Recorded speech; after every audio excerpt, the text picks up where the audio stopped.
is like kind of the new blood theory where if people come in, then everybody feels revitalized because there's that new facet of the team. Everyone feels like they can drop all their past issues and start fresh. So basically, it's kind of exciting to experience that in some ways. I think Direwolves definitely have a chance. I like to think because I'm there, there'd be more of a chance, but I think Direwolves have always been like classic, kind of like theoretically, like we Chiefs have never beaten Direwolves in the OPL in the past in this whole year. So even though they finished on top, we never actually beaten them. Like even in playoffs, we didn't actually play against them. Another team beat them. Yeah, it'll be interesting to see what it's like to play against them. Welcome back to the OPL. This is semi-final number 2. My name is Michael Hingersing, and before we get into game 2, let's break down what is about to happen with Jake Spontaveri and Barento Raz Muhammad. Guys, that radio video we just saw, he just talked about this new blood theory the Chiefs kind of talk about, right? Which is bringing someone in new, feeling revitalized. I mean, did you see that in game 1 from Direwolves? They kind of didn't, get to that point, right? Yeah, but it's... To be honest, you have to not think about that game, right? You have to scrap that up, throw that out into the trash because the only thing you can really think about is the pick and bans at that point. Yeah, I think that the biggest thing about the radio video just shows how much this series means to him because, there were a couple of Freudian slips of when he was talking about the Chiefs. There's a couple of things like where he's very, very proud to now be a Direwolf. One of his goals that he stated was he wanted to play for another team before he retired and prove that, he is the X factor. He is a big difference in this league. And I think that, after 5 years, I mean, you got to root for the guy. I mean, he had a poor performance game 1, but you want him to step up game 2. You want him to be this, if this is going to be your final series, you want him to do much better than that. So let's talk about game 2. I mean, Direwolves, they're down 1-0 in this series. What do you want to see from them to bring it back to 1-1? There's a thing, Raz and I talk about it a lot, pick with priority, right? So, you have to pick a certain part of the map that you're going to play towards, and one lane isn't good enough. So when we say pick to priority, you have to give yourself multiple avenues. So you pick a jungle bottom lane, or you pick a jungle top lane, or you pick your side lanes and then wave clear in the mid lane, something like a Varus or Victor. And I think that, you just went out and you picked up a superstar. I mean, Radiant, no one's going to question it, is an out-and-out god in the scene, and I think you pick him a winning matchup. Get rid of the Tahm Kench, get him onto something aggressive, and see if he can dominate this bottom lane. Yeah, I've never been a real fan of Tahm Kench. If you're going to pick a Tahm Kench, you better, the rest of the map better be something strong to pick it up in the early game, right? So that just goes back to the draft. Pick something strong, pick pushing lanes so your jungler could either, play a little passively and go to each lane, help put down some nice wards. And so it just comes back to that. What about after the pick and ban phase? What do you want to see from these guys in terms of their strategy overall? In terms of strategy, I actually want Chippies to not have to be worried about winning or losing a matchup. I think you just put him in scaling right now. I think that especially if they're going to leave up top picks like, the Jax, Aurelia, Alawi, I mean, just let him scale equally. Hopefully go towards a similar matchup like a Jax versus Aurelia, something that's not as volatile. And then put pressure elsewhere because I think that Chippies is a good player, but he's relatively new to these final scenes. He is, even though he's been around for a while, he hasn't really been to many of these rodeos, as Carbon likes to call them. So I think that, you put pressure on Fantix, you put pressure on Radiant, because in the crunch, these are the guys that should be stepping up. Perhaps. I actually think differently. I think that you actually play towards Chippies.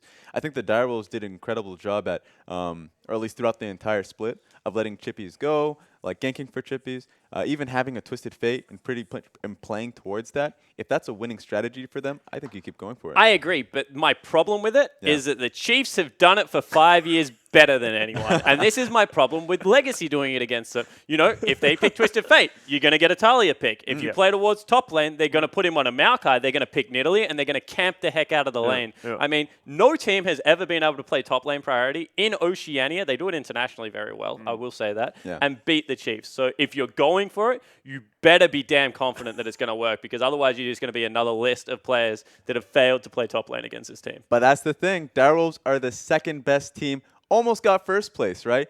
At some point, you got to be confident. Is the ladder in yourself. really how you rank teams, though? No. Do you look at the ladder and yeah, that's where we put them? Well, last week they went 2-1 against Legacy. They have to be confident in their current strength, and that's how they got there anyway. So I mean, you've had experience with this team, the Chiefs, right? You coached them for a while, right? Yeah, Raz. Yeah. You coached them for a while, mate. Tell me about it. How did that work out? Well, I mean, we're here now, aren't we?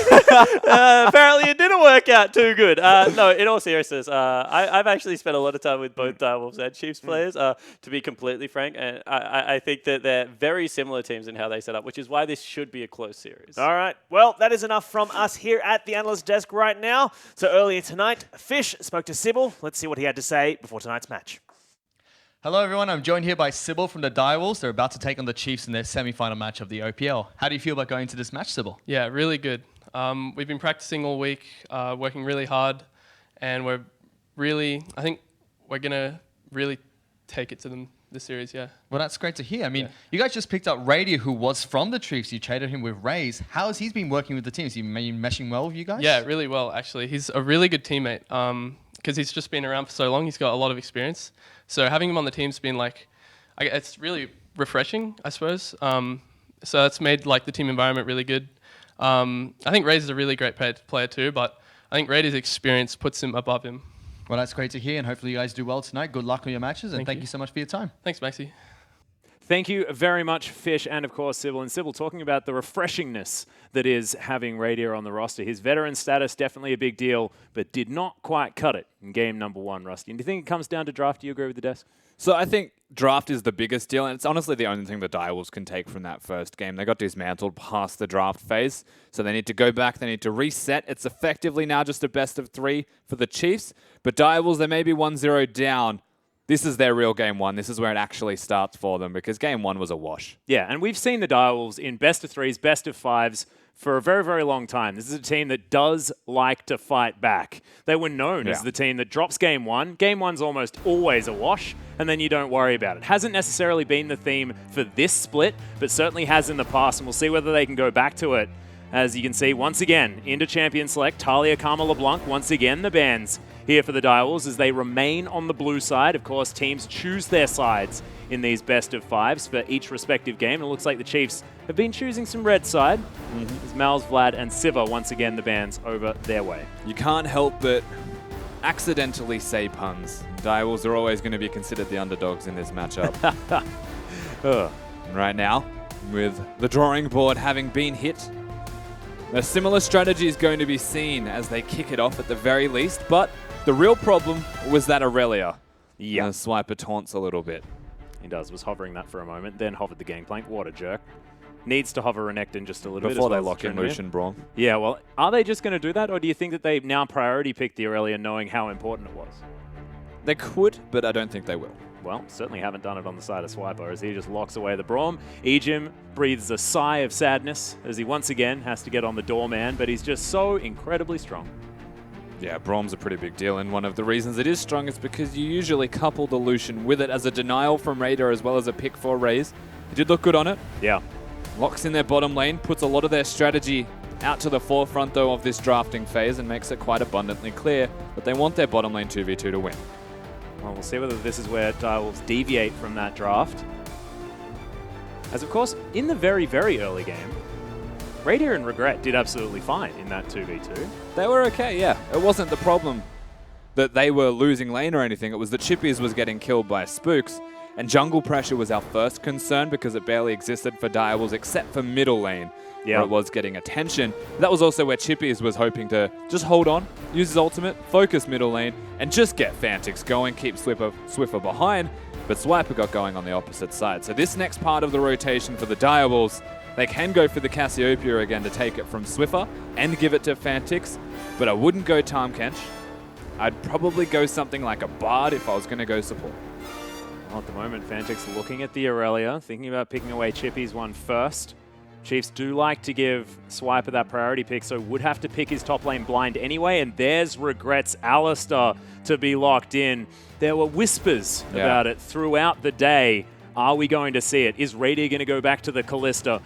What is going to happen? I'm excited about the pick because Regret, when he gets on engage, looks really good. So the Direwolves locking in an Aurelia and an Alistair do open the floor to the Chiefs to pick as they'd please now.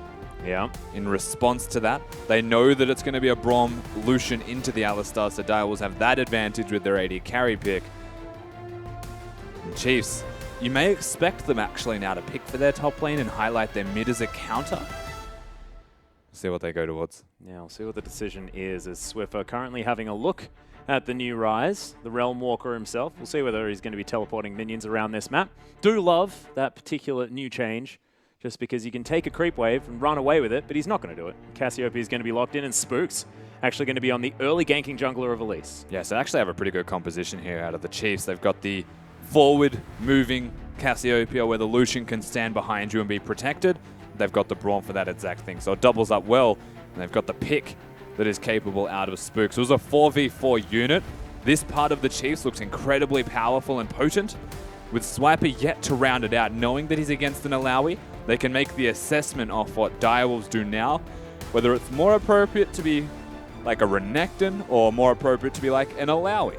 Yeah, and I like that you slipped and said Alawi first up there, because I want to see it out of Swiper so badly. One thing I do love from the Chiefs is the adaptation of picking Elise after they see the fact that the support champion is not going to be Tahm Kench.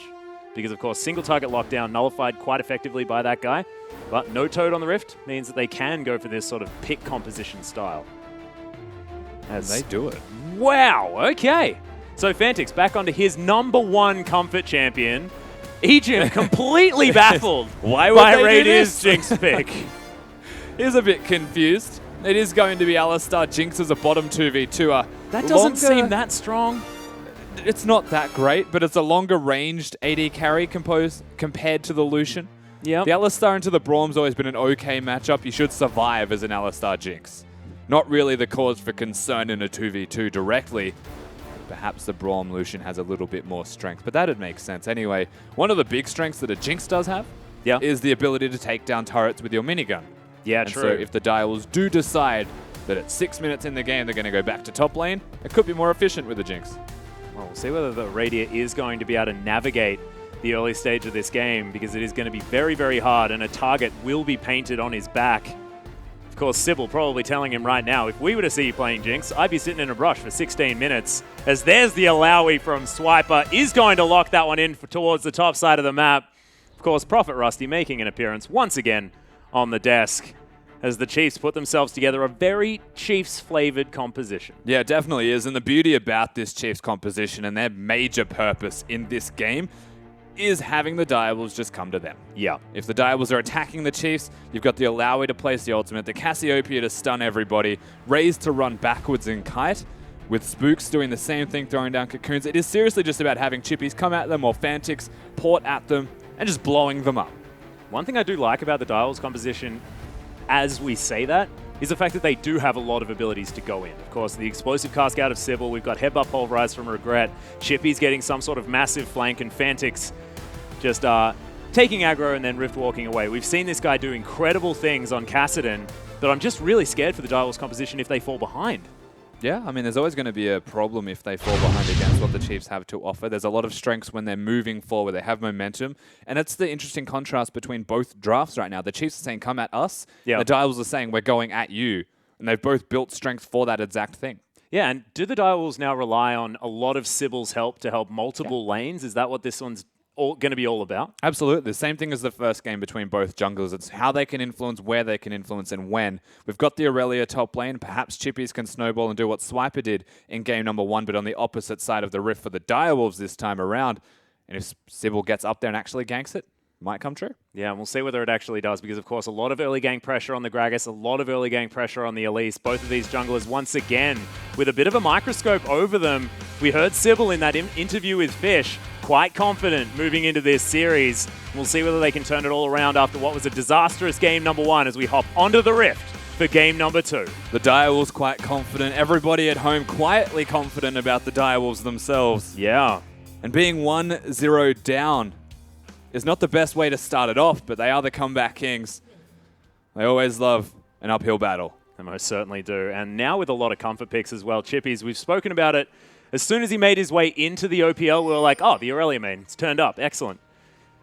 And of course, Fantix, for about 5 years, Kassadin has been his go-to champion in clutch situations. He went through the 2015 split of the OPL with Twisted Fate and Kassadin banned nearly 100% of the time. Yep. It wasn't banned twice, and it won twice. It certainly did. And that was against Legacy. Well, it was a different Kassadin at that stage. Of course, remember, on this patch, Kassadin with a couple of buffs. Of course, slightly lower cooldown on that Force Pulse in the mid lane for wave clear, potentially. As well as his Q not doing quite as much damage, but that Void punch that he gets with his W is able to take down turrets a little bit more quickly. We also have to look at Direwolves and how they win the game. And it's not only by just walking at the Chiefs. They've got a 1-3-1 potentially there with Chippies and Fantix. They can threaten multiple places at once, and it's really hard to kill the Jinx with an Alistar and a Gragas standing in front of them. So you might look at the 1-3-1 as a second option the Direwolves will have. And the later they get into this game, the more mobility they will have with cooldown reduction. That Kassadin level 16 magic point that he hits really does turn it on. Yeah, and I feel like Direwolves once again just trying to get to that scaling point, much like they did the Chiefs the first time. As Never change. Ejim and Raze, looking for it. They find the Winter's Bite. Regret is going to get stunned. Only gets the Pulverize onto Ejim, but Radier lays down the Zap, of course, already has that level 2. And Ejim will pay for his indiscretion. Radier. That was his strategy. Between him and Ejim, they'd always be in that push. It's cute from the Chiefs, but they do lose out on a camp start. So experience advantage for Radier. Unfortunately for the Direwolves, being level 2 on a Jinx doesn't win you lanes. It's not a Lucian. Well, not this time, but level 2 has been gained by both members of the Chiefs. Regret still looking for it. Does have the Pulverizer, remember, so Headbutt Pulv will be their level 2. Fantix is cleaning things up. Chippy's actually doing a fair bit of damage to Swiper, but Swiper, of course, able to throw down his tentacles, get a bunch of that health back at the same time, and Corrupting Potion is going to get eaten. Gosh, Alawi. What a champion. Just does so much damage, honestly. Already winning that lane quite handily. It's pushing into Chippies. Does have a fair bit of sustain, but if they have knowledge of where Cibil is at all, then Swiper can just sit up there, cause his life to be hell. Well, you can see Cibil wasn't actually spotted out, as now Fantix is the one that the Chiefs are looking for. Does, of course, have his flash. Yeah, Spook's creeping around the side here. Out of vision. Fantix now starting to push up. Not going to be any Cibil available as well, as Spooks is going to turn up. There's the Q to land. He's holding onto the Q. Gets it through the flash as he looks for the execute. Swiffer throws down the next one, and that is going to be first blood. The Chiefs look beautiful in this 2 versus 1. The predictive cocoon out of Spooks comes up massive, and that's twice now in 2 games that we get to see Spooks secure first blood with his laner. That cocoon was sick. So beautiful. And then the Repel gets him out. Swiffer tanks up a turret shot. It's just not enough. Fantix will teleport his way back into this lane, so holds on to the CS advantage. But Swiffer gets a very early tier. And that's a confidence play as well. This early, aiming for a predictive cocoon. Not just wasting the summoner flash from the Kassadin. Yeah. They made a decision, and that decision was we're killing that Kassadin if this hits. Perfect prediction as well, as Spooks tracking Cibil, finds him towards the top side of the map. We'll see whether this means that Fantix has to be extraordinarily careful until he hits that level 6 and that Rift Walk comes in. Because with no flash, a return gank seems like a very real possibility. Yeah, Cibil's now even more important than he already was as Fantix. No flash. Now the ward goes down. Miasma's there. Fantix in trouble, gets poisoned one more time, and Swiffer's going to pick up the solo kill. Looks all too easy for this Cassiopeia. Swiper even has a chuckle down the bottom of your screen. The second that kill comes out, and the Chiefs, we are 4 minutes and 50 seconds in, and the weaknesses that the Direwolves had in that first game through their top lane doesn't exist, but it's changed lanes. It most certainly has. And the Chiefs, like we've always spoken about them as being a very flexible team about where they win the map from. I mean, the AD carry has always been able to carry. It's been Radiant. I mean, that guy has been a beast as Swiper. He demonstrated at last game that he can be that point of call as he's decimating this top lane as well. Chippy's just having to deal with tentacles everywhere. You know what's silly about it is Grasp of the Undying can be procced on the spirit that you pull out of them. Oh, that's really rude. This is a nightmare. I actually just feel bad for Chippies. And he's playing Aurelia as well. Never really feel bad about Aurelia players, especially at the moment. We do. Cibil looking to try and equal this one out. The flash comes in. Good stun, though, and Swiper is going to fall. Nice answer by the Direwolves. And that's big. Once again, they actually get Chippies going. If you look at the Direwolves' recipe for success, it's to have a big top laner. And now Chippies maybe 1-0. A little bit behind in farm, but that's still a big win for Direwolves as a team play. It certainly is. A Swiper is going to be able to teleport back to that top side of the map. Chippies will get there right up in time as well. now has that advantage. The Sheen picked up. Swiper, of course, gone for the hammer, got himself the boots, but Chippies has so much raw damage. Spooks has got him. Yeah, finds the cocoon. There's the volatile spiderling as Cibil has to use the body slam to get out, but good repel from Spooks. Waiting for another Q. Can he get the execute? He's committed to this. Grabs it and flashes out. And that was really clutch from Spooks, actually. Barely lives. One more turret shot could have been close to seal the deal as a return. But everything misses from Cibil. Doesn't hold on to the Q. Yeah. Ultimately gets himself killed because of it. Really good once again from Spooks. He likes to track enemy junglers, counter gank them. Doesn't get the counter gank top lane, but gets Cibil anyway. Yeah, grabs himself the kill. So the Elise in a very good situation now. 1-0-1. See, as we check in with this bottom lane, Raider and Regret doing a fantastic job utilizing this added range. Thought it might be difficult if they were to get into these committed scuffles, but at the moment, looks like farming's going quite well. Rift Walk able to be used by Fantix once he gets out of that miasma. Yeah, one of the strengths of that Kassadin is hitting level 6. Suddenly has a lot more lane presence because he can get on top of you and burst you out. Of course, the decision to go towards 3 points in his Q indicates how the lane has been going. Yeah. Most Kassadins, if they're feeling confident, will just start maxing that Force Pulse immediately because it has a bigger team fight influence, whereas the Q is to keep yourself alive. Well, that shield is most certainly going to be invaluable. See, able to farm up very nicely underneath this turret. But farm has never been something that we've questioned about Fantix. Yeah, still slightly ahead, of course. Easily grabs himself that blue buff. We'll head back to this lane. So 49 to 45. Swiffer 2-0 though, still so comfortable. He just body slammed out of the blue pit to go to the Grom. You silly duffer. Efficiency, man. That's the opposite of efficiency. That's an extra 5 seconds of walking around it. Well, Cibil at the moment actually looking towards this top side as Spooks. Raptor Sense procs. Ejim going to get discovered with his jungler. Mountain Drake going to be the first dragon here as the Chiefs have a decoration of wards all the way around. Swiper, of course, causing a little bit of a ruckus here on the top side of the map. Didn't see him. Yeah, Cibil waiting in the wings. Wants him to go for a minion. So if he hits one of the ranged minions, I guess, at this point, or that far left melee. Well, barrel flies through. Swiper delivered to Cibil, who just body slams him back, and now 2 kills for Chippies. That was actually a fantastic cast. That was max range as well out of Cibil. And max range knocks him in the perfect direction towards the body slam combo. Cibil starting to show up. Yeah, and Fantix now in trouble as he Rift walks out before the miasma. Definitely good, and goes the other direction. Immediate response, though, out of the Chiefs. Of course, Vision's going to spot him out, but they wanted bottom lane. And look at the way Raider and Regret now have to play. They're completely just zoned off.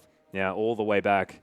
Raze has himself that serrated Dirk. That's actually a big item spike for this Lucian early on. Spooks, Ejim, and Raze are now going to get some work done on this turret, and that turret first blood going to be a big deal and will extend the Chiefs' lead quite far if they can get it here on this wave. Yeah, I don't think Chippies is able to respond on the opposite side of the map, so that first blood goes. They might even just give the solo goal to Raze. Oh, that's a big power spike for the Chiefs AD carry. You said the serrated Dirk was big. I think Ghostblade's going to be bigger. That's 650 gold now that he's going to get. That's ridiculous. Direwolves were pretty close to grabbing this one as Swiper turns up again. The Chiefs now just looking for this dragon. Swiper not going to play too aggressively. We'll just let his turret fall down and says, all right, well, I'm not going to be the carry point for my team this game. And the best play that the Chiefs could do here is recalling after they get this big item spike, go back to base, and then go to the Rift Herald immediately and get an extra bonus point of power for your team, depending on what the Direwolves do right now, because they have no mana. They can't lock down that Herald as effectively. They are pinging on it right now. Chippy's actually Blade Surges on top. Cibil with no mana at all. They're going to try and help out. They've got a lot of vision around the area, and we'll see whether they can get this one in time. Looks like Spook's not going to head over there. Yeah, they can get it.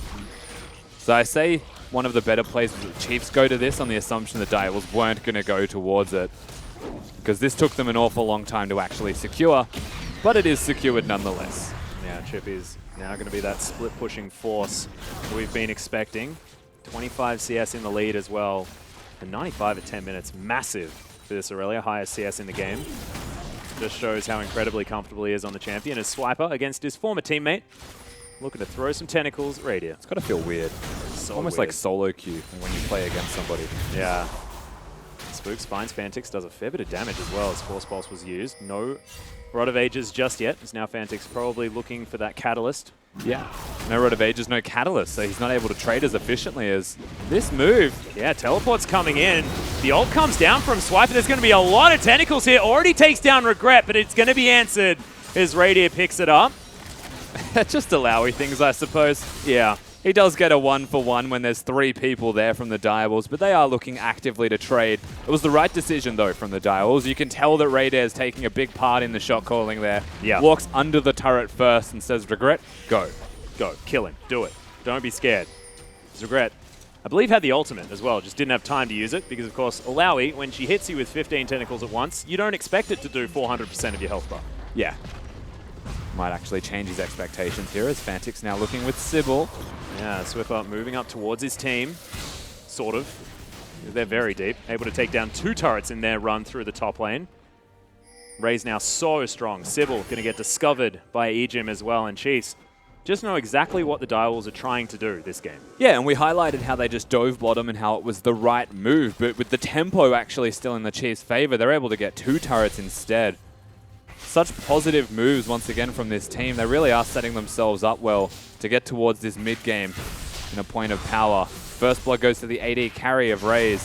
He has more items, and it just keeps growing. Well, there's the flash body slam. Swiffer flashes his way out. Really good ultimate, but Regret's going to turn up. They deliver the kill. Hopefully to Fantix, and he is going to be able to pick that one up. Can the Chiefs find anything more? There's now Fantix over to the side, eats a volatile Spiderling, but does get out. They were playing with fire there, Direwolves. They tried really hard to make sure that Fantix gets the kill. They could have just slapped him with Regret, but he chooses not to. That Thunderlord's proc actually helping a lot there from the Alistar. Yeah. Again, a good champion, honestly, at the moment in 6.15. You've got the ability to dive turrets, secure objectives in early games where a lot of other supports struggle. That's why we're seeing more Braum and Alistar pop up. But Regret also showing his hand in this second game and really giving it to the Chiefs. One thing I do love is the fact they gave it to Fantix when he had a Dark Seal as well. So an extra couple of stacks there, making it even more worth. Is Fantix, when he has a lead, when he feels good, feels like a completely different player. Now Direwolves getting some pressure here in the mid lane. You can see Regret actually setting himself up for a possible dive at the same time. Looks like the Ejim's got a Chiefs... flank. Yeah. So they may actually consider going here. They're just waiting for members to show up.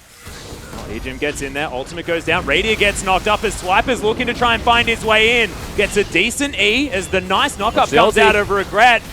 Ultimate not going to find Ejim, who stands behind a minion to get out, and Swiffer takes down Cibil. Now Raze finds his way in, the Ghost Blade's popped, looking to try and get the damage down. Cullen going to get cancelled as Regret goes down to half health, but they can't dive the turret. Yeah, chunks his health bar, but Raze actually loses more mana than Regret health at that point.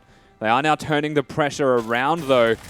Radier and Regret trying to hold on. Yep, Cocoon not going to find Radier. The Chiefs get about half the health bar of this turret. Another minion wave turns up. Raze has a lot of damage as teleport's coming in from Fantix. And the Chiefs just going to ignore his arrival. Heads in. Raze takes a fair bit as Chippy's now looking to try and dart around this backline, but 1 versus 5 would be ambitious. And Swiffer still has his ultimate, as does Alawi. So if the Direwolves try and turn it back the 3rd time and actually pressure the Chiefs out, they will still die. Yeah. There's so much pressure available from an Alawi and a Cassiopeia as a 2-man. And they are the 2 men that are left to defend this. The 2 with ultimates. Yep, the Snake Lady and the Tentacle Lady. Has to be frightening. Fantix now getting into split push mode. We saw Chippy's on the bottom side of the map. Now Fantix going to pick it up on the top side. And we'll see whether the Direwolves actually stick to this, because at the moment the lead nowhere near what it was in game number 1. That's right.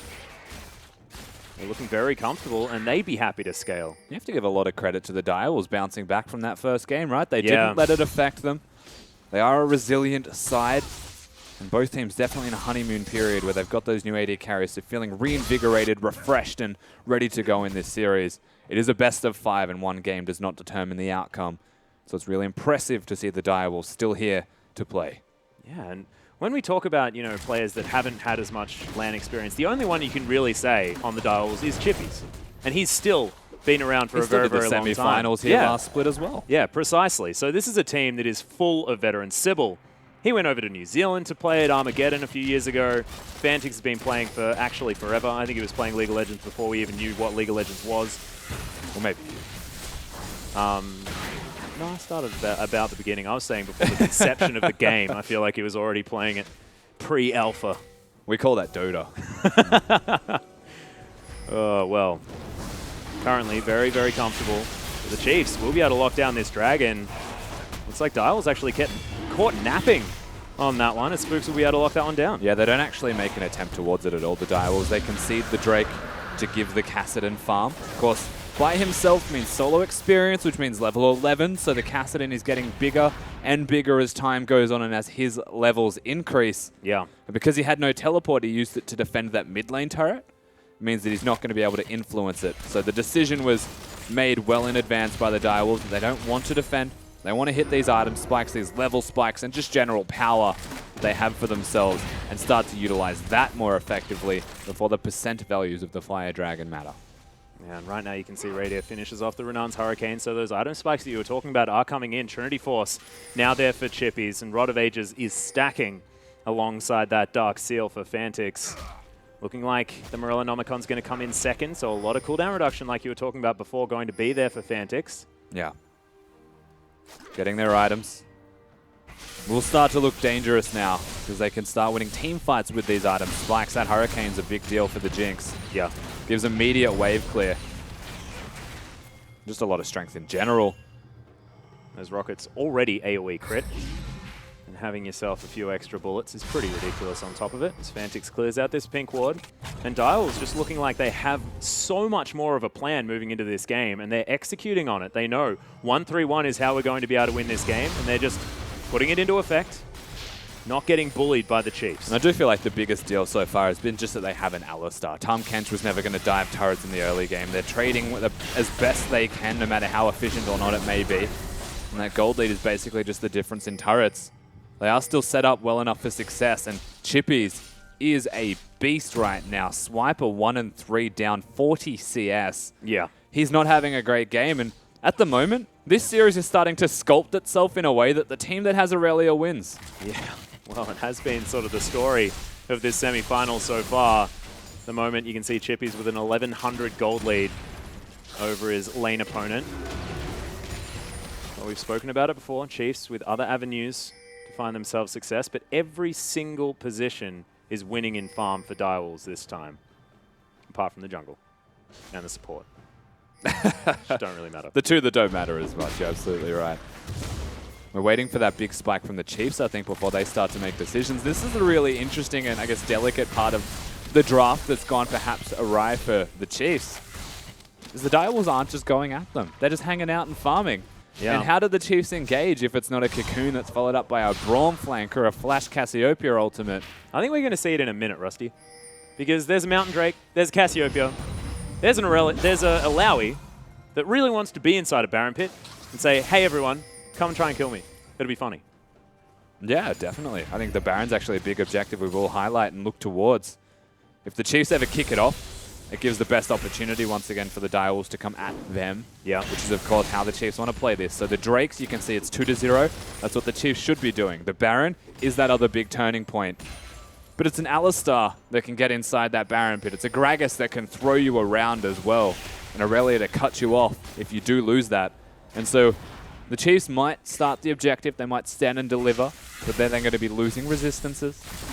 They're going to be wanting the Direwolves to come at them. So it's all about how they set up, how that vision's there, if they can bait efficiently, or if they just get picked out. I think a lot of it's going to come down to Swiper as well, whether he can get his ultimate in the right position. As Swiper's now looking for Chippies. Answers back with that damage a lot. As those, you just need to chill out, Tentacles. Because he used the ultimate there in that engagement. So for reference, Alawi does max the E as the second option after the Q. Means really? that you do more damage to the soul that you pull out. Yep. So that you can still out-trade Chippies while not hitting Chippies, which is handy. Yeah. But he has so much more sustain on this Aurelia in situations like this. There is a Death's Dance, so it's actually quite hard to burst Swiper anymore. He will be survivable at least. And that means it's diffused, because realistically, the Alawi doesn't die and the Aurelia doesn't kill anybody. Everything stagnates. And we're seeing that right now, yeah. And at the moment, the gold entirely even. It's just those two dragons separating these teams. Is now Ejim and Raze looking for Fantix. Will have the Rift Walk, but there's the tag. Uses the flash, gets himself to safety. Yeah, getting the auto attack off was the big deal there. Tries to time the ultimate Fantix with Braum's Q. But you don't need to throw that Q if you're in auto attack range. Yeah. And Ray's running at him extremely quickly with the Ghost Blades, enough to scare him into submission and force the summon a spell. Ray's getting a bit juked by the Krog. A little bit frustrating. As you can see now, Chief's actually moving aggressively here towards the mid lane. Propel's going to be used by Spooks to get him over to the Raptors, and Swift are more than happy just farming things out. But as this game goes slower and slower, the Direwolves probably happier and happier. Yeah, they're bringing it closer to that 50-50 point where perhaps it is the next Drake they look towards. You would imagine a lot of priority will be seen around it. The Direwolves now starting to make moves. 40 seconds, and it takes about 30 to get to the pit. So good timing on those recalls from the Direwolves. Big item spikes as well from them. It's massive from Radar. Wow, yeah. They may just get the objective. I'm not sure that the Chiefs can respond. Compare it to Raze, who's just recalling now. He won't even get to the pit. Oh, this actually gets his recall stopped as well as the pings do go out. You can see the Chiefs moving over towards the Baron pit. They will be spotted. Dangerous stuff as Direwolves do move across the mid lane one more time. Chiefs will be able to at least get all of the vision out of this pit. Pink Ward goes in. Chiefs know that they have sole control of this area as top laners off into side lanes. Chippies, a lot of threat here towards the inner turret on the bottom side of the map. And Spooks possibly caught out. Cocoon finds Radiant. Definitely a good move as Cibil doesn't find the right barrel. Raze clears out the minions. First picking the Gragas is such a risky decision when Braum's standing. Yeah. And that actually just outright blocks their fight. Their way in's gone. They are still trading though. Chippy's doing really well. Actually, you can see Zap comes down, Spooks slowed, but Chiefs now moving towards this Dragon Pit. Aurelia is coming in for the flank. This could be the big deal play. Fantix has got teleport. He's using it now. Into the backline is Regret. Massive double knock up. It is going to be the Chiefs getting the Dragon, but are the Direwolves going to collapse? Ejim the first to die. Chippies going ballistic in this fight, but Swiper doing a lot of work as well. Fantix in trouble. Look at these tentacles, but he gets knocked up. Can he find Radiant? Look at the damage, but Chippies gets the Blade Surge. That's going to be the double kill, and they only lose Fantix. And almost on cue, the Chiefs do get the objective, but Direwolves get the team fight. They still have enough members standing that they can go immediately to the pit of the Baron and look towards it. Cibil's alive, so the smite will be there whenever he arrives from the base. And that's exactly what you expect to see from this Direwolves team composition. Regret starts it off very well. Just beautiful. The two priority targets, and he gets the headbutt Pulver's Raze. This is not being done quickly. There's actually an opportunity here for the Chiefs. Well, Culling flies through. Radia takes a lot of damage as now the Direwolves all just collapsing around it. Relentlessly pursues away from Chippies as Ejim's going to get in. Regret's going to die. It's actually going to be the Baron getting kill credit. There's now Ejim dodging abilities, and the Baron is going to be stopped by just the AD carry of the Chiefs. But now the Chiefs can actually look towards it. Regret's dead, and they're all going to be full health and full strength. Swiper doesn't have a teleport, though, and so it'd be a risky play. Just control the pit should be rule number one. Maybe force the Direwolves to come to you, but they actually just kicked this off. Did not spot the ward that sees them in the pit doing it. Yeah, Swift is going to turn up and look at this damage. They do have a lot in order to take this one down. Fantix finds himself a Force Pulse. The ultimate comes down from Radiant in the backline as Chippies looking to try and get it. Cibil picks it up as Raze off to the side, but it's not a good position. Fantix just rift walks on top of him. They're in trouble. Stuck in the back of the pit, and Fantix just throws out a pulse and picks him up. Swiper can't find the Q damage, stands on the chompers, and that's going to be another one. Jinx picks up the kill. Radiant's going massive, grabs himself the double, and the Direwolves really showing up game two. Fantix barely lives, but Cibil gets the Baron, and that is so big for the Direwolves. They are in complete control of the Rift now. Swiffer and Swiper were just stuck in a battle arena. They had nowhere to go, no such thing as escape, and now the Direwolves set up to control this second game. Yeah. The Chiefs mid and jungle now know exactly what Rome felt like in the Colosseum, because that was terrifying. There were tigers waiting outside to tear them apart, and they most certainly did. Radius 50 CS in the lead, by the way, as we have a look at this fight again. And it all starts with Cibil stealing that Baron. Honestly, Fantix gets an assassination, so that's big, and then Radar arrives. And just like that, look at how stuck they are. They can just play around their advantages of range that Radar has. That's exactly how he does this. Fantix almost deserves to die with that last ultimate that he just threw on top of Poison. Yeah. But lives, and that's a big deal. Takes balls to make a play like that. And Radiant now, it's almost like on cue. It's like, yeah, no, I'm just 30 CS in the lead. I've almost got my Bloodthirster. I'm going completely off. 4-0 and 5 on the Jinx. We know this has always been comfort for him, but we haven't seen it all split long. Just beautiful out of the guys. Chippies, he's now looking for a wit's end, item 3. I guess my real question is the Lucian pick. Is it actually picked because Raze wants to play this with his new adapting to being in the Chiefs? Yeah. Of course, playing with Ejim, you may want to play Lucian to be forward, be aggressive, and make plays. Or is he actually playing it because they're scared of Raider having it? Well, I don't know. And right now, Raider's showing that he can play the Jinx as well as the Lucian. We may see changes in the third game's draft from the Chiefs, because at this stage, Raider's carrying. Most certainly is. And he's got so much rage. Void Staff now done for Fantix. I mean, Raider might be carrying right now, but you give Fantix some time, and he will solo carry this game. Dude, there's also a 5-1-6 Aurelia on the board. They are all set up so well at the moment. Well, let's talk about all of them, honestly, because Cibil and Regret have been fantastic utility. Direwolves just look completely revitalized in game number 2, as the Chiefs now resorting to desperation death brushes. Playing around pink wards, not so much desperation as it is just being coy. Trying to find the Direwolves out if they push their luck. And that was quite a deep move from Cibil, so if he did get hit, he may have died. Yeah. Well, now the Chiefs, their turn to try and batten down the hatches as Baron Buff is going to move towards this mid lane. Massive vision control for the Direwolves on the top side of the map as Spook throws down a dash cannon just to try and clear out the wave. Nice cocoon lands onto Cibil, but he just ignores it. Force Pulse flies over. Swiffer taking damage as Swiper has locked someone down. Cibil loses most of his health bar from an Alawi Spirit. Yeah, just the Spirit Vessel is a pretty silly move. Masma is there, and Direwolves struggling a little bit, but they are getting real damage on this turret, of course. If there's anything a Jinx can do, it's Siege as Spooks goes for the Flash Cocoon, but doesn't really find too much.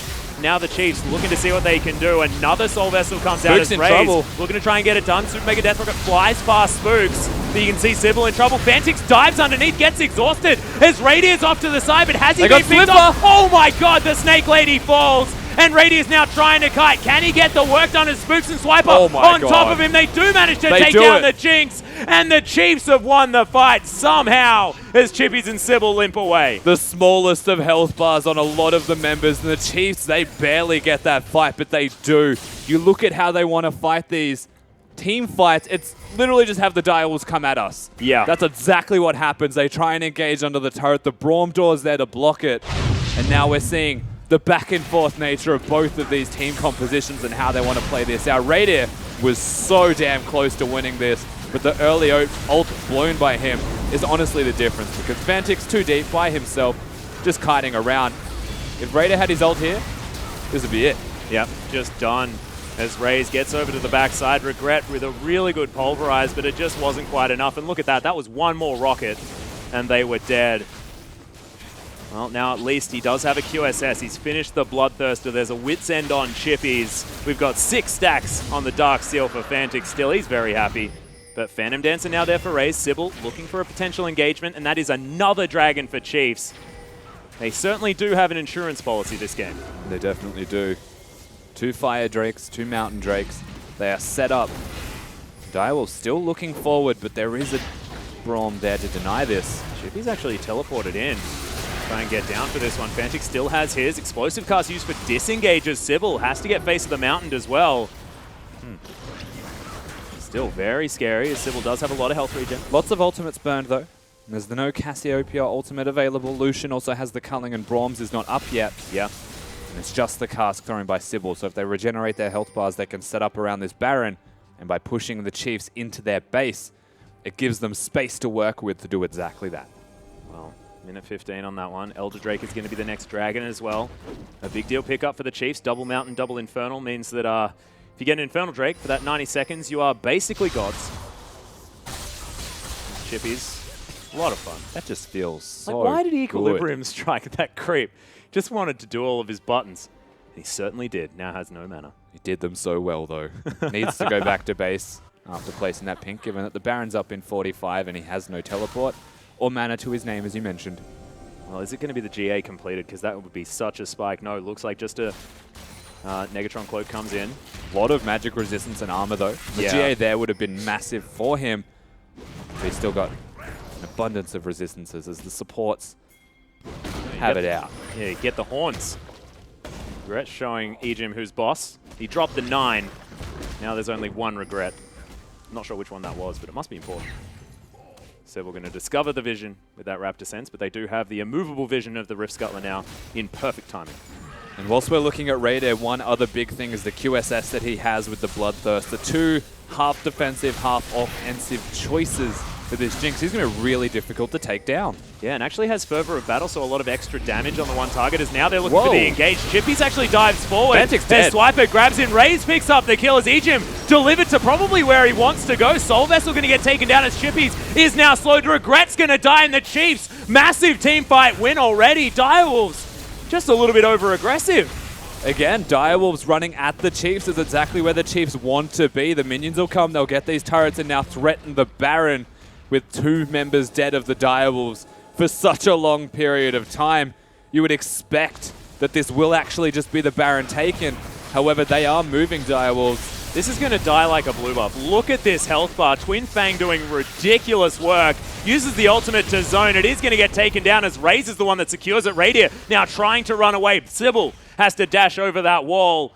And the Chiefs taking this game back into control firmly at 32 minutes. Yeah, the next big thing they will look towards is that Elder Drake as well, being a 4-Drake team. And that gold lead's still favoring the Direwolves. They lose these fights consecutively now. It felt like 2 fights ago, if they won, the game was over. Now we're essentially back to square one where the ball is in the Chiefs' court saying they can accelerate their gold lead now, break structures, bring it back to that dead even state. That was way too forward from the Direwolves. Their engage tools are lacking. Yeah. Without Regret to be there, just to flash in and knock somebody up, doesn't always go to plan. Fantix as well, without that Zhonya's built up yet. He will have it relatively soon, sitting on that Fiendish Codex for the 30% CDR. You know what it GA's really was, done as though? well? Is that they tried to fight over the middle lane minion wave. Yeah. They didn't actually fight for the Baron. Think about the first time the Direwolves won a fight in this game, it was over the Drake. Yeah, They true. didn't get the Drake, but they kept the Chiefs in a confined area where the Alistar engages. In prolonged lane phases or places on the map, they can't just go in and engage like that. It's never going to be presented to them. So the Chiefs actually playing relatively aggressive around the Direwolves right now. Cocoon did fly out as Swiffer pressuring here towards the bottom side. A lot of caster creeps, and Miasma are going to stop Fantix from being able to get too far forward. Spook's able to offer some damage down. Raze needs to get his auto attacks over the top if they really want to pressure this one out. As Fantix dashes forward. Fantix has to be careful though, because he of course doesn't have that Zhonya's, and his tower is very, very low. Cocoon lands. Volatile Spartling doesn't do too much. Cibil's pretty tanky. And Cassiopeia are actually quite good into Fantix in these siege scenarios. You can stop him from dashing everywhere, so if he goes in on you, he's not going out. Yeah. Swiper as well is feeling untouchable in this matchup right now. Black Cleaver and Death's Dance done, as well as the Spirit Visage. Doesn't have a lot of armor, but he doesn't seem too worried as Spooks gets himself forward. Regret tagged. And now they take down the turret. Has to use his Unbreakable Will as Radiant not going to get knocked up by that ultimate. Regret still in trouble. Has to flash as Spooks gets the Cocoon onto Cibil. Delivered to the team though and gets exploded by Fantix. Radiant now with a lot of damage. Ejim puts up the door and avoids dying. The heal from Raze helping as well. Yeah, can he get round the backside? Flashes, looks for Swiffer, but Raves takes down Fantix. Cibil now running away as Swiper doing so much work, but the shutdown came in and Chippies is doing work. Radier is a massive beast on the backline and Swiper now has to walk away. Yeah, Radier is huge at the moment. He's actually the biggest deal. Chippies is able to keep them busy while Swiper does the same thing, but Radier just blatantly ignores Swiper's existence, life steals through him, and starts killing everybody else on the Rift. And that's the Direwolves once again. They set up in a situation where the Chiefs are coming at them. It really is this really peculiar compositions from both teams, how they're working the opposite ways of intended. If the Chiefs are winning with a comp that wants them to come at you, then you have to go at them. Otherwise, you'll never actually kill the Nexus. And we're seeing it here. Look, opportunity for Cibil, throw out a keg. No Braum Door. And they just blow up Cibil. Radier this whole time. You have to highlight the AD carry here. Once Chippies comes in with the teleport to flank them. And just watch the way that he actually plays this. All of the rocket damage that he places down here to compensate. Making sure that Raze goes down first, resets, and just kites away from Swiper with the Bloodthirster. All of the life steal in the world. Changes targets. Really smart again from the Direwolves as a whole, bouncing back. Yeah, the Get Excited with a way to kite out a champion with not a lot of CC. Swiper, of course, on the Alawi, not going to be able to lock down the Jinx at all.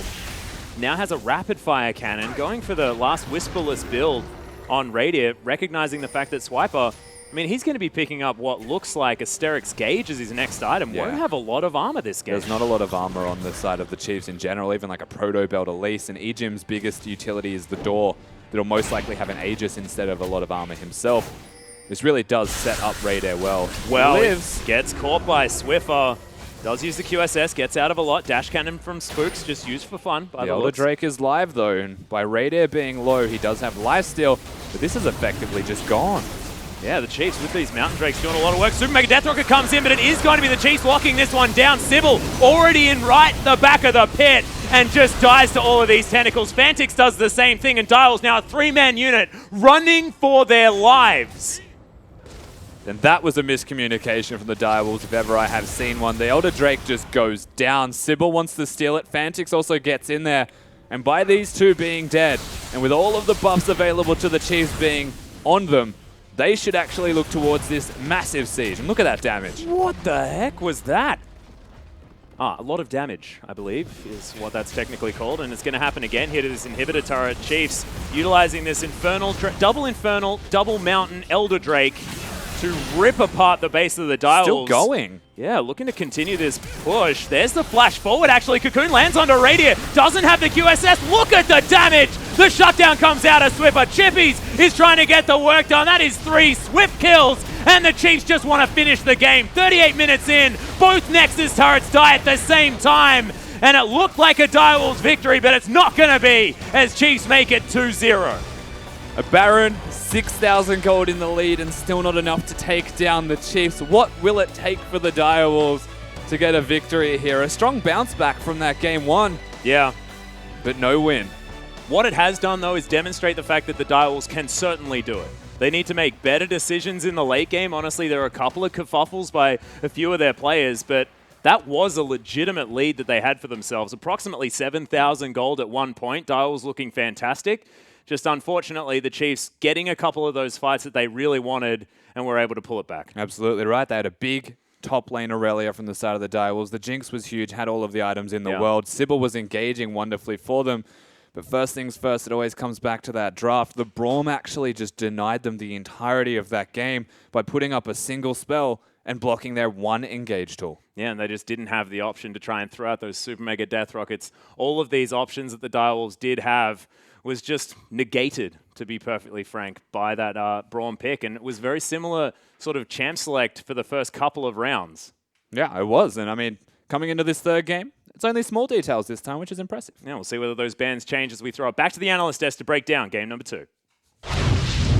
Thank you, Rusty and Atlas. Well, that's game 2. Direwolves put up a little bit more of a fight.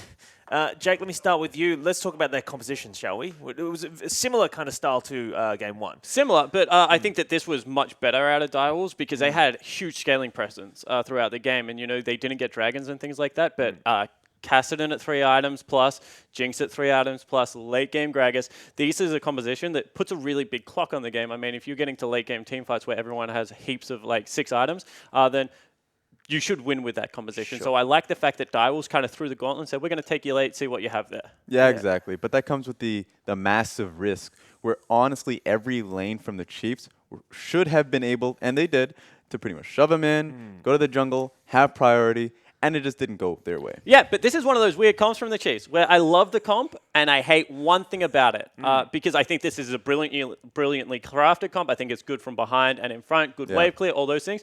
But they can't hit turrets, which means that they have to be able to play a game where they can pressure enough neutrals that a team has to run at them at some point. Because there's just no hard engage if Sam doesn't hit a Cocoon. And you saw time and time again that that really bit them because they couldn't break mid lane turret before 20 minutes and they were struggling until Direwolves started running at them. Yeah, so it really had to scale. It was like a scaling composition in that sense. And so they should have gone lane to lane through the jungle, but they didn't. And so it kind of got to the point where Jinx did come out big. All right, talk us through some decisive moments in the game. We saw that early Baron steal about 25 minutes in, but then there was some group fights and some other stuff you wanted to talk about. Yeah, I actually want to pull up a replay of where I think that Direwolves kind of made a really poor decision. And the man to watch is Swiper, because the rule about Alawi is you cannot run into her. Yeah. And if she has flash, don't fight her. And you see that he gets a pull, and then he flashes in and gets his ultimate off, and he pretty much solos 3 members. And what this means is that all of a sudden, Raze can run around the fight without having to worry about Gragas and without having to worry about Aurelia. And sure, there's still a Kassadin, there's still a Jinx, but if those 2 big dive threats are gone, especially if they overcommit for the Cassiopeia, then they're going to be able to pick up the one fight. Yep. And even though Raze, I mean, he looks like a superstar, he's dashing around, he's nice and fancy, at the end of the day, the fact that Big Swift's just got in there and pretty much solo killed the jungler and the top laner for Direwolves meant that team fight was going to go bad. And it even happened a little bit later where, like another point entirely, where Aurelia TP'd, and they always look for those 5v5 sieges when they have a massive advantage. They're snowballing incredibly well. Why not just take Aurelia to the top side, actually start to force and have like a chokehold over the Chiefs? But they just gave him a room to come back into the game. And the other rule against Alawi is rotate between turrets. It's kind of like the Caitlyn theory. Don't let her get those tentacles down. Don't let Caitlyn get the traps down. As soon as she has 3 or more, take it to another lane, re-establish. Because what you saw there is that they couldn't take out the tentacles. He gets another 3 down in a big team fight, and it just hits way too hard. So I think that this is Direwolves. They got hyphy. They had the lead. Everything was in their direction. Fantix was diving in time and time again. They didn't play this one out calculated. But if you're the Direwolves now, don't you feel better about this game than the last one? Oh, sure. I mean, it's not a, it's a fight, right? Yeah, exactly. It's not a comparison. Especially if you're Radiant. Because Radiant loves to play Jinx, and the Chiefs don't like when Radiant plays Jinx. So being able to pull out Jinx and just dominate a game like that, I mean, he didn't win, but that's got to feel good against an old team. And we saw, during the pick, when he picked Jinx, Ejim was just like, oh, what are you doing? Ejim's exact words, like, I think I could lip read, was like, if I was your support, you would not be playing this. That is a very mediocre pick, in Ejim's opinion, I think, to catch up with the new Twitter trend at the moment. But very mediocre pick out of Radiant, in Ejim's opinion, but Radiant made it work. All right, well, that is game 2 of this, the second semi-final of the OPL. We'll be back with game 3 right after this.